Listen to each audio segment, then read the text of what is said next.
Avec une population de près d'1 million d'habitants, dont 1 million de consommateurs en 2023, le Grand Libreville fait face à un grand défi en matière d'évacuation de ses ordures ménagères. Le monopole de service qu'a la société Clean Africa montre aujourd'hui ses limites.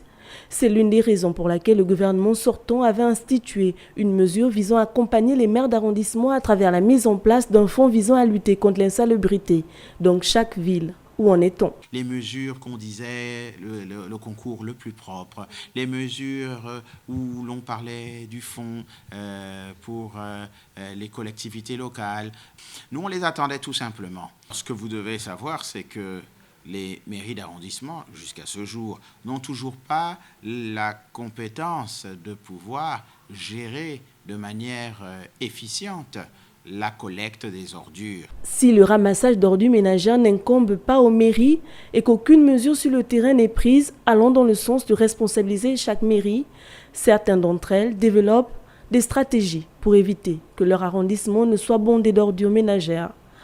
Mais pour ne pas rester les bras croisés, nous mettions sur le terrain des équipes. Nous avons aujourd'hui, grâce à la mairie de Libreville et la collaboration, et grâce à Clean Africa aussi, des équipes de jeunes balayeurs. Et donc, aussi, la taxe prélevée aux commerçants est prélevée pour un but bien précis. En ce qui concerne les commerçants, leurs ordures ne sont pas des ordures ménagères, ce sont des ordures commerciales. Et ils doivent payer directement ce ramasseur d'ordures pour venir prendre leurs ordures et les déposer à la décharge. Parce qu'en réalité, le Clean Africa n'est pas là pour ramasser les ordures des commerces. La collecte des ordures est un réel problème au Gabon. Il découle de politiques parfois inadaptées et aussi du monopole accordé à certaines entreprises qui parfois ne respectent pas les causes du contrat.